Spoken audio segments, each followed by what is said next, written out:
Aujourd'hui, tu vas apprendre à réaliser le point côte en demi-bride au crochet. Alors, c'est un point qui est extensible, qui est recto verso, donc on a exactement la même chose d'un côté comme de l'autre de l'ouvrage.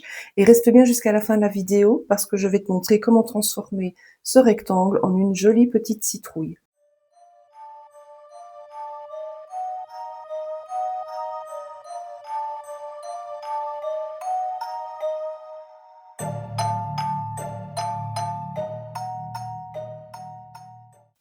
Je vais utiliser un fil 100% coton assez fin, hein.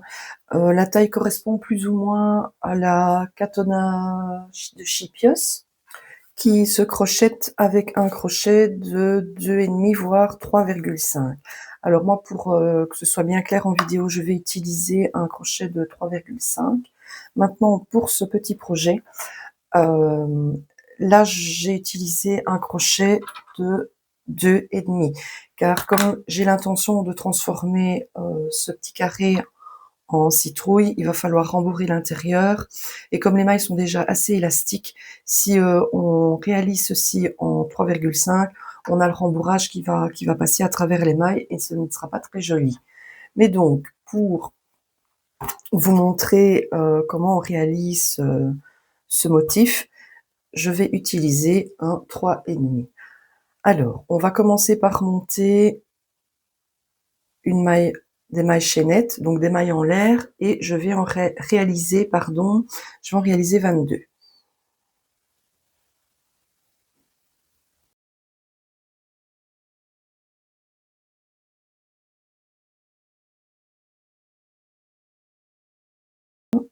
Et 22. Donc, pour avoir une belle définition sur les côtés, comme on a ici, et parce que c'est aussi plus simple de retrouver les mailles, je vais commencer chaque rang, de toute façon, par une maille serrée donc ici je commence dans la deuxième chaînette. Je vais réaliser une maille serrée pour commencer le rang. Et je vais terminer dans la dernière par une maille serrée également. Tout le reste, sur tout le reste de la longueur, je viens faire des demi-brides.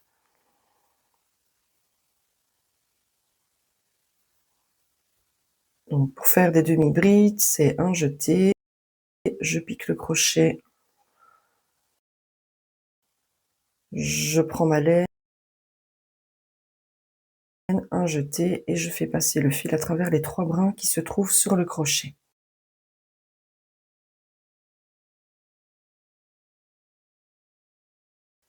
Et je fais ça tout du long. Alors vous allez voir, c'est un motif qui est facile à réaliser.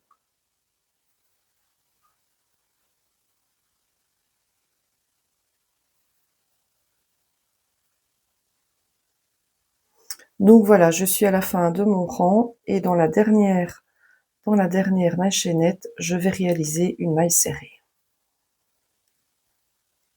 Ok. Alors maintenant, je vous montre exactement où on va devoir piquer pour réaliser le motif à côte. Donc ici, on a les 2 brins de nos demi-brides avec le brin avant, le brin arrière. Et si je tourne mon ouvrage, hop, je découvre ici derrière un 3e brin. Donc en fait, c'est le 3e brin arrière d'une demi-bride. Et si je tourne mon ouvrage, puisque je vais devoir travailler en rang aller-retour, on va se retrouver à devoir piquer le crochet dans les brins arrière qui deviennent évidemment les brins avant puisqu'on est sur l'envers de l'ouvrage. Et c'est ici, tout le long, qu'on va venir piquer le crochet pour faire ressortir en fait cette partie-ci de l'ouvrage en relief et qui formera par la suite les côtes. Donc, avant de tourner, je fais une maille en l'air, je tourne mon ouvrage. Dans la première maille, je fais une maille serrée et je vais commencer à réaliser mes brides dans le brin, le troisième brin arrière qui devient le brin avant, donc c'est-à-dire ici.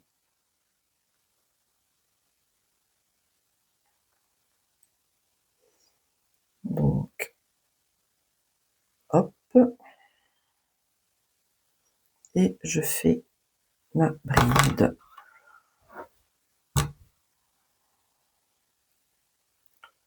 On continue. Hop.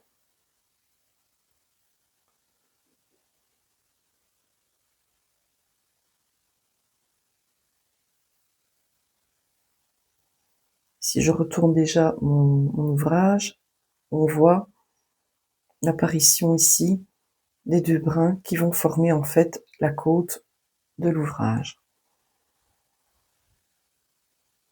Donc je continue tout le long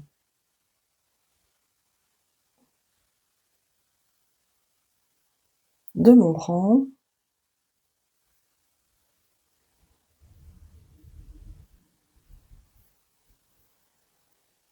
jusqu'au bout et on n'oublie pas, on termine le rang par une maille serrée. C'est ce qui donne aussi l'élasticité de la maille, c'est de travailler dans le troisième brin arrière. Alors, il y a moyen aussi de réaliser d'autres motifs un peu différents, mais qui ont comme ça un effet point-côte avec des mailles serrées. Alors, le résultat n'est pas tout à fait le même. L'avantage ici, c'est que tous les rangs, aller-retour, vont se travailler de la même façon. Donc, il n'y a pas d'alternance. Une fois, je pique dans le brin avant, une fois, je pique dans le brin arrière. Non, on pique sur tous les rangs.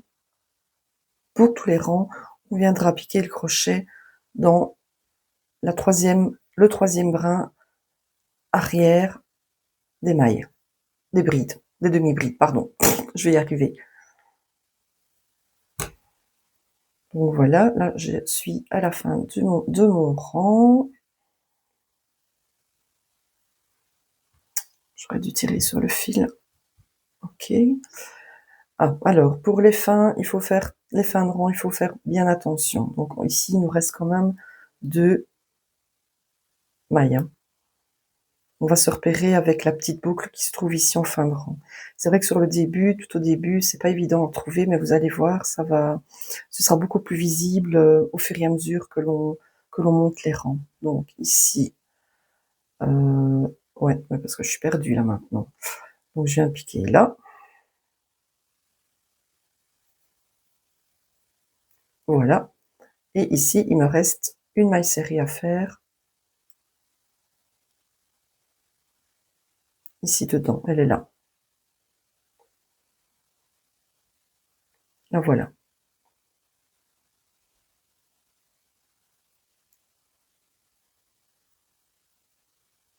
Donc hop, je réalise une maille serrée, dit Joe. Ça y est, je l'ai. Je l'ai. Hop. Et voilà. Et là, on vient de faire un premier rang. Je réalise une maille en l'air. Et on va réaliser la même chose sur le rang suivant. Donc, cette fois-ci, on va venir travailler dans le troisième brin qui se trouve ici. Et les deux brins du dessus vont être mis en valeur sur l'envers de l'ouvrage ou l'endroit. Honnêtement, si je n'avais pas mon fil de départ sur ce projet-ci, je ne saurais même plus vous dire où est l'endroit, où est l'envers. Parce qu'on a vraiment quelque chose d'uni et identique de chaque côté. Donc, on va encore monter un rang ensemble. Donc, première maille, donc, j'oublie pas, hein, je réalise une maille en l'air. Première maille, une maille serrée, toujours. Ce sera beaucoup plus... On aura des côtés beaucoup plus définis et même pour l'assemblage plus tard, les mailles sont plus faciles en fait à repérer. Donc, et là on voit déjà, on le voit bien maintenant. Tous les brins qui se trouvent ici. Donc c'est parti.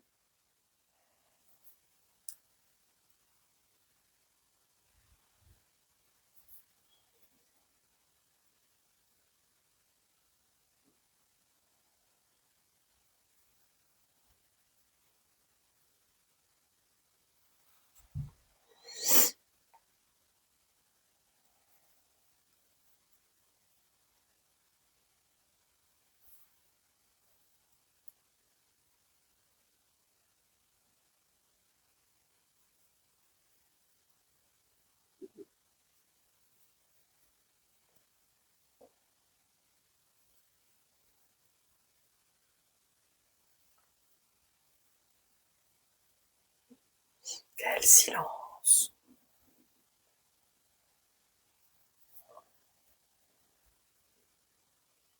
Allez, on y est presque. Vous y êtes presque. Je ne sais pas si vous crochetez en même temps que moi ou pas. N'hésitez pas de temps en temps à mettre la vidéo sur pause.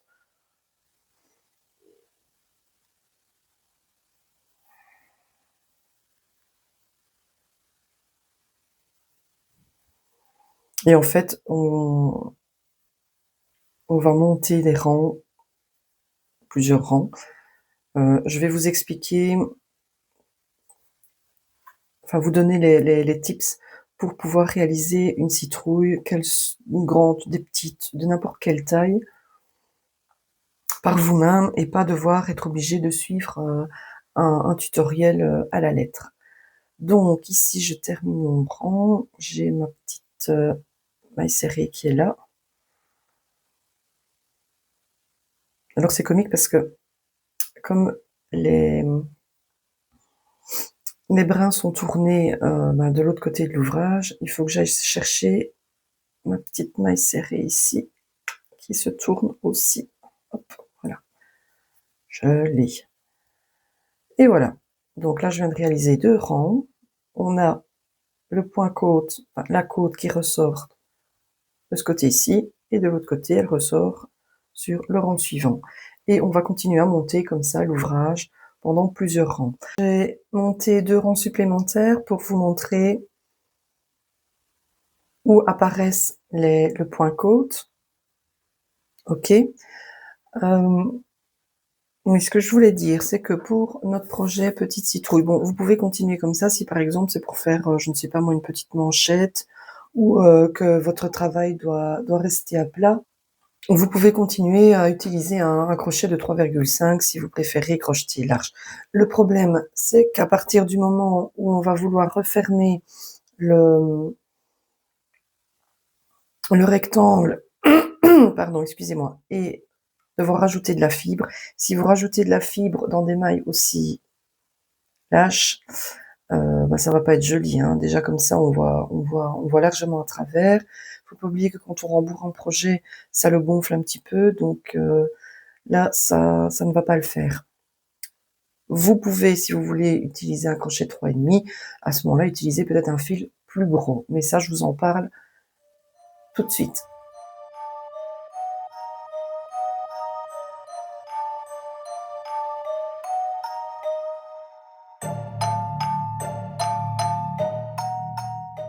Donc ici, je reprends mon crochet de 2,5. Les points sont évidemment plus serrés. On voit bien avec, pardon, avec les rangs ici que j'ai crochetés en 3,5. Alors, pour réaliser une petite citrouille ou une brosse, vous pouvez faire exactement la même chose avec, par exemple, un fil plus épais et un crochet plus gros. Donc, votre citrouille sera plus grosse. Voilà, il y a juste une règle à savoir, c'est que si vous voulez que votre citrouille soit quand même relativement ronde et pas trop allongée, il va falloir rajouter des rangs. Donc, si, par exemple, avec les rangs que j'ai déjà ici, si je referme le projet, vous voyez que ma citrouille, elle est quand même assez haute, même si on va renfoncer un petit peu les deux extrémités au-dessus et en dessous, c'est un peu skerp. Donc, normalement, la règle, Ici, on m'a monté, pour ce projet-ci, j'ai donc monté, comme je vous l'ai montré en début de vidéo, j'ai monté 22 mailles chaînettes, ce qui veut dire que je travaille sur 21 mailles. Vous pouvez en monter plus de mailles chaînettes à la base. Vous pouvez en faire 30, vous pouvez en faire 40. C'est juste que si vous êtes en apprentissage et que c'est un début pour vous, ben, le projet ira beaucoup plus vite si vous montez moins de mailles, évidemment. Vous aurez moins à crocheter et vous aurez plus vite un résultat. J'attends d'avoir fait quelques rangs avant de mesurer ma largeur, je vais appeler ça comme ça, et elle fait 7,5 cm, ce qui veut dire qu'en hauteur, je dois avoir au minimum le double. Donc je dois au moins avoir 14 cm pour dire d'avoir une citrouille plus ou moins correcte au montage. Donc là, vous voyez, il me reste encore quelques rangs à faire, et moi je vais même encore en faire des supplémentaires. Je pense que je vais aller jusqu'à 16 cm. Donc ça, je ne vais pas vous le montrer en vidéo parce qu'elle risque d'être trop longue à ce moment-là. Je vais crocheter encore en aller-retour mes rangs comme je vous l'ai montré au début. Et je reviens près de vous pour la suite. Voilà, je termine par une maille serrée. Et vous voyez que ce n'est pas quelques rangs qu'il a fallu monter, mais il a quand même fallu en monter pas mal. Donc je vais reprendre ma petite latte. J'avais une base de 7,5, 7 cm et demi. Et j'ai monté mes rangs pour obtenir 17. Donc, si vous multipliez par 2, 7,5, ça fait 15 cm. J'en ai rajouté quelques-uns. J'ai pas fait attention, en fait. Une fois qu'on est parti, on est parti. Mais bon, c'est pas grave. On a quand même une fameuse hauteur. Voilà pourquoi je vous ai dit au début de ne pas monter trop de chaînettes. La première chose, c'est qu'il va falloir, et j'aurais pas dû couper mon fil,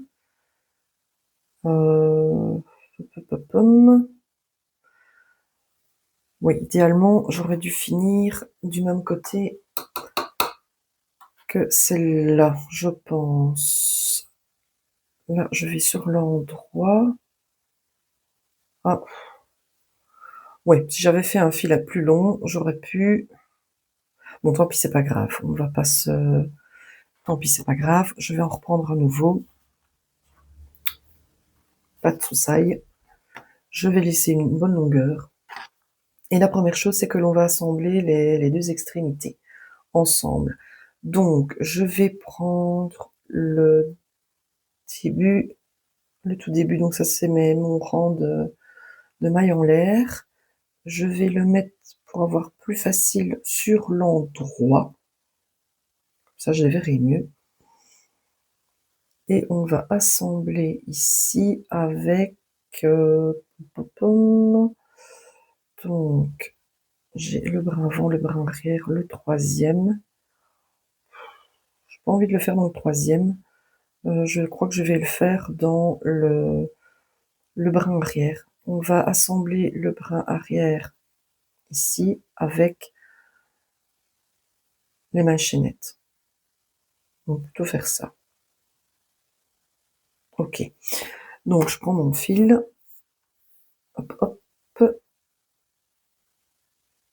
Je fais un petit nœud coulant. Et on y va. Donc on va faire des mailles, mailles coulées. Voilà. Donc je pique dans le premier qui se trouve ici. C'est l'espèce. Voilà, on le voit. Hop. Je vais le resserrer. Je pique ici. Et je vais piquer dans le brin arrière. Là. Et je vais réaliser une maille coulée. Voilà, c'est fait. Yes! Je resserre. Ensuite, je pique dans, hop, et ici, dans le brin arrière, bim, et je fais une maille coulée.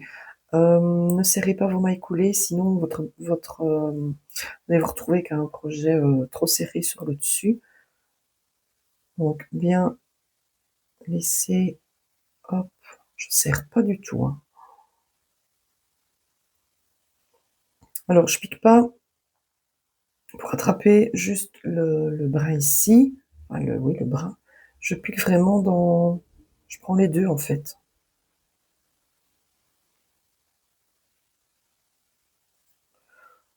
Ok. et on va assembler tout le long. Alors, le plus important, c'est de ne pas se tromper au début, ne pas louper la première maille des 2 rangs. Et après, ben, ça va tout seul, hein. Comme ça, j'aurai mon petit relief ici aussi. Allez, je vous retrouve à la fin du rang. Voilà, je viens de terminer mon assemblage. Donc là, je suis à la fin. Je vais prendre une bonne longueur. Oula. Couper une bonne longueur de fil. Hop. Je tire. Et maintenant, on va avoir besoin d'une aiguille. Bon, lui, je vais le laisser là. Il m'ennuie ce fil. Voilà, je vais prendre celui-ci. Je vais mettre enfiler une aiguille. Alors, je prends une aiguille avec un chat assez large et un bout arrondi. Ce sera plus facile. Et on va venir froncer le premier côté de notre petite citrouille. Alors, ça va être très simple. Je vais piquer mon aiguille dans chaque... je fais mon repérage. Le début est toujours plus compliqué.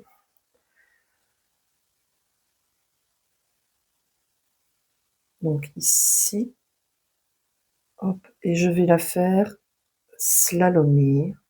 Quel beau terme. Bon, là, j'arrive pas, alors je vais prendre ici, là. Voilà, hop.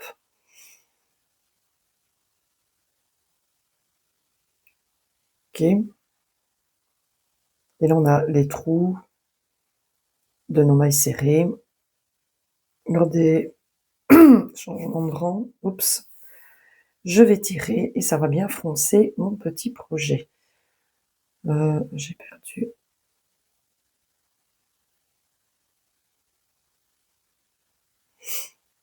Voilà, je remets mon fil et je continue sur tout le côté. Hop.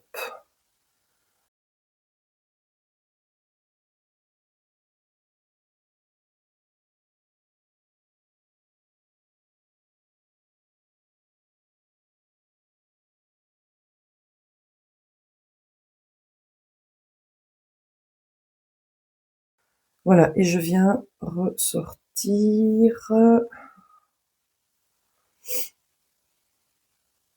Bon, ici tout au début, hein.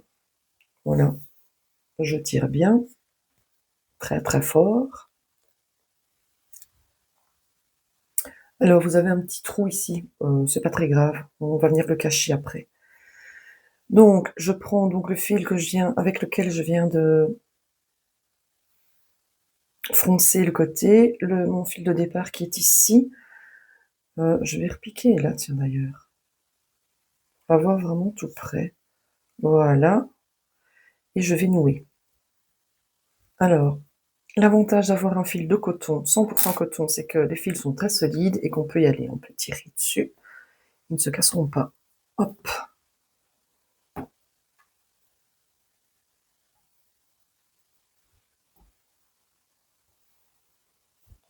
Voilà. Et on va les rentrer à... Oh non, on va les laisser là. Parce que comme elle est recto verso, je peux la retourner.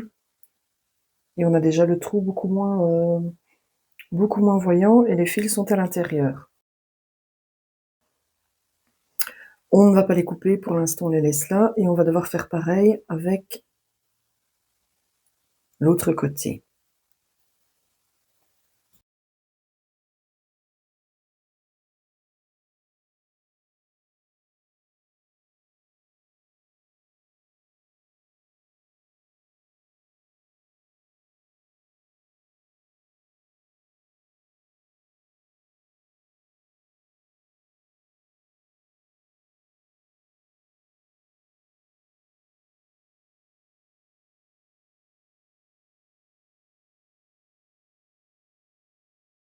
Hop. Alors je termine le rentrant, je vais pas le rentrer dans la boucle ici, je vais le rentrer une boucle plus bas. Et je vais rentrer mon aiguille vers l'intérieur de l'ouvrage.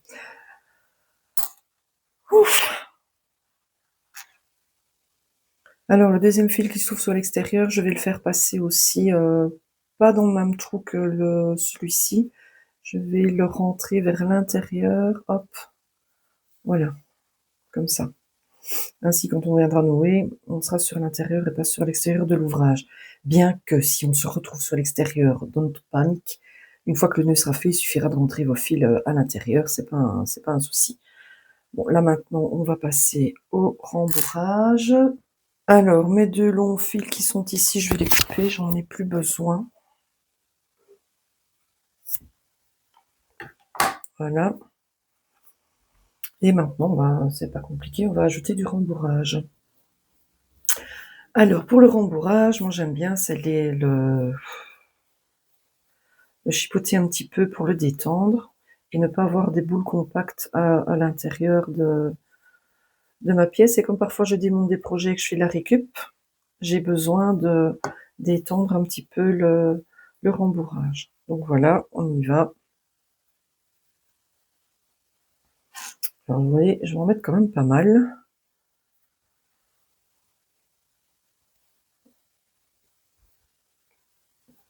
Je tourne ma citrouille pour le répartir correctement, le mieux possible.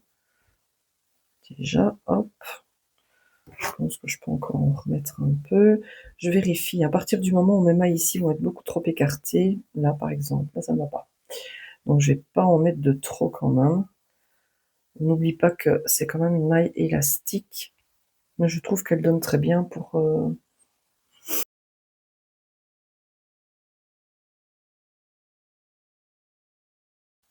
Donc je peux déjà peut-être doucement tirer, hop, voir un petit peu. Oh, je pense que je peux en remettre. Je pense. Je pense, donc je fais. On rembourre. Alors, ça c'est ma technique. Hein. Moi je tourne le projet, hop, pour que ce soit réparti de façon uniforme. Ok, je crois que là je vais arrêter. Bon, elle est pas très rembourrée, elle est fort... mais c'est pas grave. Tant pis. Elle sera jolie quand même. Donc je tire en appuyant bien sur le rembourrage. Hop. Je prends l'autre fil et on va nouer en serrant très très fort. Ok, on y est presque, oui, c'est presque refermé. Et ça, c'est grâce au fait qu'en début et en fin de rang, on ait crocheté des mailles serrées. Si vous aviez crocheté des brides ou même les demi-brides en début de rang, le trou ici aurait été beaucoup plus important. Je noue.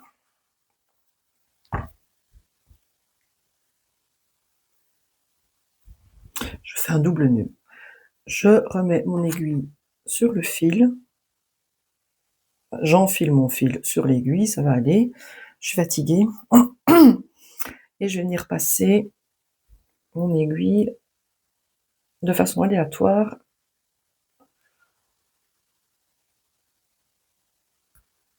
dans des mailles pour venir serrer et essayer de refermer le trou. Après, si on n'arrive pas vraiment à le refermer complètement, c'est pas grave. Je vais vous montrer comment on peut, avec une petite astuce toute simple, que ça devienne plus joli et plus professionnel. Ok. Donc, voilà. Je tire. J'ai chopé de la fibre. Ça, c'est malin. Mais de toute façon, moi, je vais la cacher. Je vais cacher tout ça. Ensuite, avec mon aiguille, je vais la passer. C'est un petit projet, donc normalement, ça devrait le faire. Je vais aller l'amener là. Je vais lui faire traverser ma citrouille. Hop. Comme ça, on va l'écraser un petit peu. Et rebelote, je vais venir piquer aléatoirement, n'importe comment, hein, ça n'a pas d'importance. De toute façon, le fil est de la même couleur et je vous assure qu'on ne le verra pas lors du résultat final. Voilà, je serre. Et ben voilà, mon trou est refermé. C'est magique. Je repasse à nouveau l'aiguille au centre de la citrouille et je la fais ressortir à l'opposé. Comme ça, quand je tire un petit peu dessus, vous voyez, ça va aplatir un peu le centre. On y est. Je vais prendre l'autre fil et je vais faire la même chose. Je vais juste le faire traverser la pièce 2 fois. Donc, une et une deuxième fois.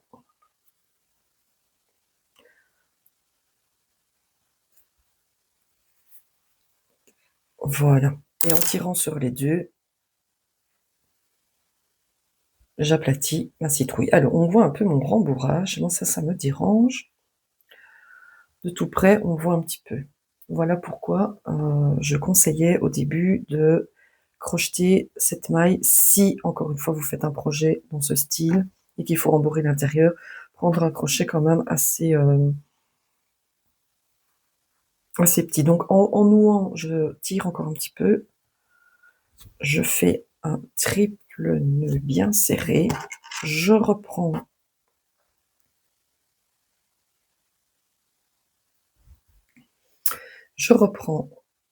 mon fil et je vais le rentrer. Je le refais passer en fait. Voilà, une fois. Je prends l'autre.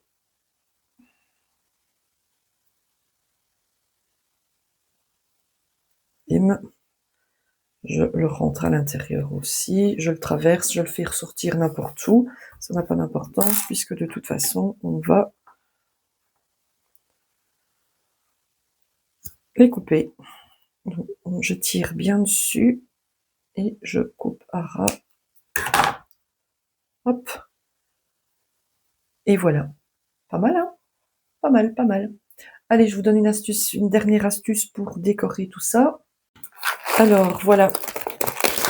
On peut décorer notre petite citrouille avec des boutons, des perles, avec un petit peu ce qu'on veut. Moi, ce que j'aime bien, c'est venir coller un bouton aussi bien sur le dessus que sur le dessous pour venir cacher un petit peu le trou de départ. Maintenant, vous pouvez aussi venir lui crocheter un, comment on appelle ça, une tige. Bon, ici, on reste dans le simplicisme. Je sais pas si ça existe, simplicisme. Bref, on reste dans le simple. Alors, les boutons, des boutons, des boutons. On peut choisir les boutons qu'on veut. Ah, j'aime bien celui-là, en cuir. Ah oui, j'adore. Je vais le coller. Alors, la colle qui fonctionne le mieux, honnêtement, c'est le pistolet à colle. Sauf que je n'ai pas envie d'allumer le mien. J'ai récupéré un tube de colle pour les faux ongles. Donc, je vais essayer avec ça. Donc, hop.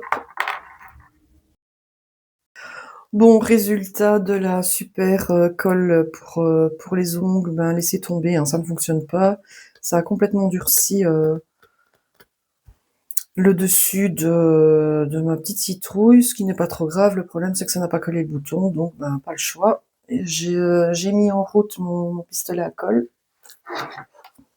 que voici, et on va fixer au pistolet à colle. Là, normalement, ça devrait être nickel.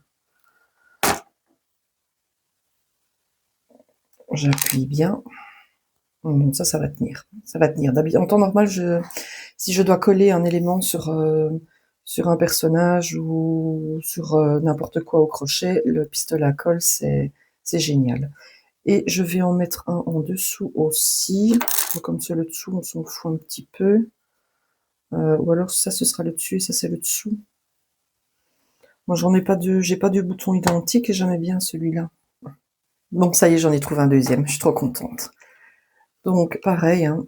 je mets la colle sur le bouton. J'aurais pu le coudre, mais on va au rapide. Et voilà, hop. J'appuie bien sur les deux extrémités, haut et bas, pour lui donner une jolie forme. Et voilà, bon, elle est toute simple, hein. Je vous dis, il y a moyen peut-être de la décorer avec des perles, ou bien venir lui coller autre chose. Ça peut être un petit pic-aiguille. Bon, j'ai pas d'aiguille, j'ai qu'un cure-dent sous la main. Hop, voilà, enfin bon, bref. Après, vous en faites ce que vous voulez. Si vous êtes fan de citrouille, j'en ai réalisé une autre dont le tutoriel est disponible dans ma boutique. Bon, alors celle-ci, on est à un niveau quand même un peu supérieur, dans le sens où il y a plusieurs motifs différents. Je pense même que pour le motif de damier ici, j'ai une autre vidéo qui est disponible en ligne où j'explique comment faire le changement de couleur. Et alors je voulais vous montrer aussi, je vous parlais dans la vidéo tout à l'heure, de faire, d'avoir comme ça un espèce d'effet de côte avec des mailles serrées. Ben voilà, le motif est ici. Mais bon, tout ça je l'explique dans le tutoriel qui est payant, évidemment, et que vous pouvez retrouver dans ma petite boutique Etsy. Voilà, voilà. Alors dites-moi quand même si vous avez réussi à crocheter cette petite citrouille, si vous avez rencontré des difficultés ou autres. Pour moi aussi, ça me permettra, ça peut me permettre d'améliorer peut-être mes vidéos et vous expliquer les choses peut-être un peu différemment. Donc voilà, je vous dis à très bientôt. N'oubliez pas quand même de vous abonner à ma chaîne et je vous dis à très bientôt pour un autre point et un autre projet. Bye bye!